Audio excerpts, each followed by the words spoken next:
शराफत अली तरीखेलवी की ज़िंदगी का एक नुमायाँ पहलू जो भी हमारे दोस्त यूट्यूब पर फेसबुक पर वीडियोस डाल रहे हैं वो मिस कर रहे हैं। सबसे जो बड़ा उनकी जो एक एलिमेंट था, सबसे बड़ा जो उनकी खूबी थी, वो ये थी कि वो दूसरों का एहसास करते थे। ये बैक में आप वीडियो देख रहे हैं, जब मैं गया था शराफत अली बलोच साहब के पास इंटरव्यू लेने के लिए, तो ना हमने उनसे कोई टाइम लिया था, ना उनसे हमारी किसी फ़ोन पर कोई गपशप हुई थी। जो ही हम तकरीबन गर्मियों का मौसम था, मैं और मेरा साथी थे, 10:30 बजे का वक़्त था जब हम पहुँचे शराफत अली बलोच साहब के घर पर। तो वहाँ पर हमने दरवाज़ा खटखटाया, 2-3 मिनट हम वहाँ पर उनके घर के सामने बिल्कुल दरख्त है और छाँव में खड़े रहे। उसके बाद वो सामने आए। उन्होंने बहुत ज़्यादा हमारी खिदमत की, बहुत ज़्यादा इज़्ज़त की। पहले जब हम अंदर दाखिल हुए, तो हमें उन्होंने ड्रिंक से हमारी खातिर तवाज़ुन की। उसके बाद उनका इंटरव्यू शुरू किया। ये इंटरव्यू बैक में आप देख भी रहे हैं, इंटरव्यू उनका शुरू किया।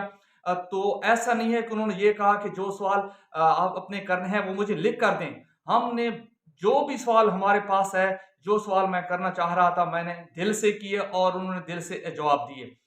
2 बातें जो शराफत अली बलोच साहब की हैं वो मुझे बहुत अच्छी लगती थी। एक तो ये है कि वो दूसरों का एहसास करने वाले थे, और दूसरी बात उनकी ये थी कि जो भी बड़ा यूट्यूबर, बड़े फेसबुक पेज का एडमिन गया है उनके पास, उसने शराफत अली बलोच साहब ने उनकी प्रमोशन की है।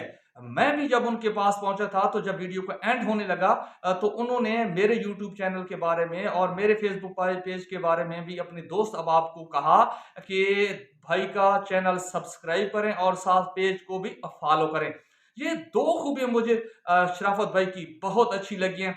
बाकी है, अल्लाह ताला उनको अपनी जवार रहमत में जगह अता फरमाए, और साथ-साथ उनके जो दूसरे साथी हैं, कि हर जान कीमती होती है, जो दूसरे साथी हैं उनको भी अल्लाह ताला उनकी मग़फ़िरत फरमाए। और उनके भाई अनवार बलोच भी उस टाइम मौजूद थे जब मैं इंटरव्यू लेने गया। बस ज़िंदगी का एक मुख्तसर सा वक़्त था, एक मुख्तसर सा लम्हा था जब मैं उनके पास पहुँचा और उनका इंटरव्यू किया, और आज वो इंटरव्यू मेरे चैनल पर मौजूद है। आप जाकर वो इंटरव्यू देख सकते हैं।